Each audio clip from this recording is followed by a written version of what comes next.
નમસ્કાર મિત્રો, હું જ્યોતિષાચાર્ય સત્યમ જોશી યુટીસી ન્યૂઝમાં આજે તારીખ 3 માર્ચ 2024 ને રવિવાર દૈનિક પંચાંગ અને નિત્ય શું કરીને આપણે ઘરની બહાર જઈએ જેથી આપણને લાભ થાય. તો આજની વાત કરીએ તો આજે મહાવદ સાતમ ને રવિવાર, રથ સપ્તમી, ભાનુ સપ્તમી. આજના દિવસનું ખૂબ જ મહત્વ છે. આજનો દિવસ ભગવાન સૂર્યને સમર્પિત દિવસ છે. ભાનુ ભાસ્કર માર્તંડસ ચંદ્રરાશ્મિ દિવાકરઃ આયુ આરોગ્ય ઐશ્વર્યમ શ્રિયમ વિદ્યાંશ્ચ દેહિ મે. રીમ સૂર્યાય નમઃ, આદિત્યાય નમઃ, ભાસ્કરાય નમઃ. આમાંથી જે પણ મંત્ર આવડે ને એ આજે 12 વાર બોલવું. ભગવાન સૂર્યનો આજે દિવસ છે. આજે વૃશ્ચિક રાશિનો ચંદ્રમા છે. અનુરાધા નક્ષત્ર 3:55 બપોર સુધી છે, ત્યારબાદ જ્યેષ્ઠા નક્ષત્ર છે. આજે જેટલા પણ જાતકો બાળકો જન્મ લેશે એનું નામ ન અને ય અક્ષરો પરથી પાડવું. અને બપોરે 12:09 લઈને 12:56 શુભ મુહૂર્તનો સમય છે. નવી વસ્તુ ખરીદવી, નવી વસ્તુ લાવવી હોય તો શ્રેષ્ઠ મુહૂર્ત છે, જેને વિજય મુહૂર્ત કહીએ છીએ, જે આપણને લાભ કરતા છે. હવે 12 રાશિના જાતકોએ આજે શું કરીને ઘરની બહાર જવું જેથી નુકસાનથી બચી શકાય અને રાહતની પ્રાપ્તિ થાય અને દિવસ સારો જાય. તો મેષ રાશિના જાતકોએ આજના દિવસે રીમ આદિત્યાય નમઃ આ મંત્ર 12 વાર બોલી ઘરની બહાર જવું તો ખૂબ લાભ થશે. વૃષભ રાશિના જાતકોએ આજના દિવસે ભગવાન સૂર્યનારાયણને રક્ત ચંદન યુક્ત જળથી અર્ઘ્ય આપવું જોઈએ અને રીમ આદિત્યાય નમઃ આ મંત્ર બોલી જળ ચઢાવવાથી આજનો દિવસ આપણા માટે સારો રહે.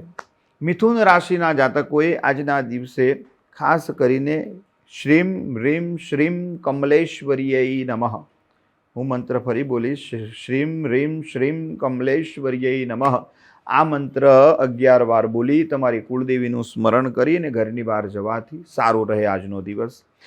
કર્ક રાશિના જાતકોએ આજના દિવસે ખાસ કરીને ભગવાન સૂર્યનારાયણને ચંદનયુક્ત જળથી અભિષેક એટલે કે અર્ઘ્ય આપવો જોઈએ અને ભગવાન સૂર્યને નમસ્કાર કરવા જોઈએ. એક સામાન્ય મંત્ર છે, લગભગ બધાને આવડતો જ હોય છે. આદિ તસ્ય નમસ્કાર જે કુર્વંતે દિને દિને જન્માંતર સહસ્ત્રેષુ દારિદ્ર્યમ નોપજાયતે આ મંત્ર બોલી અને ઘરની બહાર નીકળવું. જો આ મંત્ર ન ફાવે તો રીમ ભાનવે નમઃ આ મંત્ર બોલીને પણ ઘરની બહાર જવાથી આપનો દિવસ આજનો સારો રહે. સિંહ રાશિ, આજનો દિવસ સિંહ રાશિ માટે ઘણો શ્રેષ્ઠ સાબિત થાય. સિંહ રાશિના સ્વામી ભગવાન સૂર્ય છે.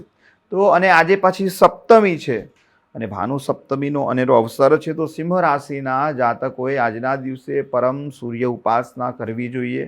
સૂર્ય ઉપાસના કરવાની શ્રેષ્ઠ પદ્ધતિ ભગવાન સૂર્યનારાયણને જળ અર્પણ કરવું જોઈએ. એ જળમાં થોડું અત્તર મૂકી અને ભગવાનને અર્ઘ્ય આપશો તો એ આજનો દિવસ લાભકારી રહેશે. અને સાથે રીમ આદિત્યાય નમઃ, રીમ ભાસ્કરાય નમઃ, રીમ દિવાકરાય નમઃ આ મંત્ર બોલી ભગવાનને અર્ઘ્ય આપવું અને 12 વાર આ મંત્ર બોલવાથી આજનો દિવસ સારો જાય. કન્યા રાશિના જાતકોએ આજના દિવસે ખાસ કરીને ભગવાન ગણપતિનું સ્મરણ કરવું જોઈએ. જો શક્ય હોય, આવડતું હોય તો સંકટનાશન ગણેશ સ્તોત્રનો પાઠ કરવો જોઈએ અને એ ન આવડે તો રીમ ગણેશાય નમઃ આ મંત્ર 12 વાર બોલવા જોઈએ અને એ બોલીને ઘરની બહાર જવાથી આપનો આજનો દિવસ સારો પસાર થાય. તુલા રાશિના જાતકોએ આજના દિવસે ભગવાન સૂર્યનારાયણને અત્તરયુક્ત જળથી અર્ઘ્ય આપવું જોઈએ અને શક્ય હોય તો આદિત્ય હૃદય સ્તોત્ર બોલવા જોઈએ. એ ન ફાવે તો આજકાલ આપણને ઓડિયો મળી જતી હોય છે, તો એ ઓડિયો પણ સાંભળવાથી ખૂબ લાભની પ્રાપ્તિ થાય.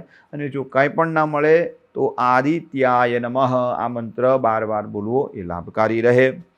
વૃશ્ચિક રાશિના જાતકોએ આજના દિવસે નજીકમાં કોઈ શિવાલય હોય તો એ શિવાલયમાં ગંગાજળયુક્ત જળથી ભગવાનનો અભિષેક કરવો. અને જો ગંગાજળ ન મળે તો પણ કેવલ શિવ દર્શન કરવાથી પણ આજનો દિવસ સફળ થાય.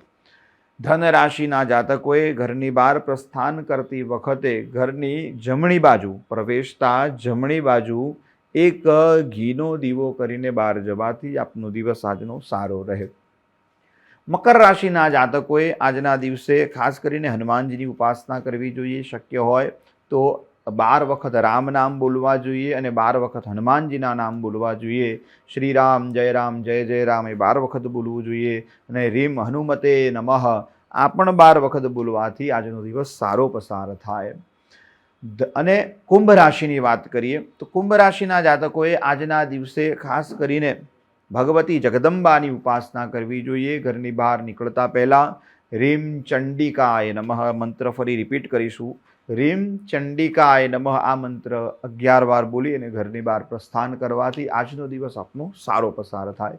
અને મીન રાશિના જાતકોએ આજના દિવસે ભગવાન સૂર્યનારાયણને જળની અંદર થોડું મધ ઉમેરવું, એમાં થોડું અત્તર ઉમેરીને ભગવાન સૂર્યનારાયણને જળ અર્પવાથી અને રીમ આદિત્યાય નમઃ, દિવાકરાય નમઃ અને ભાસ્કરાય નમઃ આ સૂર્યના જે નામ છે એ બોલીને જળ ચડાવવાથી આજનો દિવસ સારો પસાર થાય. આપ સર્વનો આજનો દિવસ મંગલમય રહે, ભક્તિમય રહે અને આપની મનોકામના પૂર્ણ થાય. આપની આજના દિવસની અશુભતાઓ દૂર થાય અને આપની મનોકામના પૂર્ણ થાય એ જ અભ્યર્થના સાથે નમસ્કાર.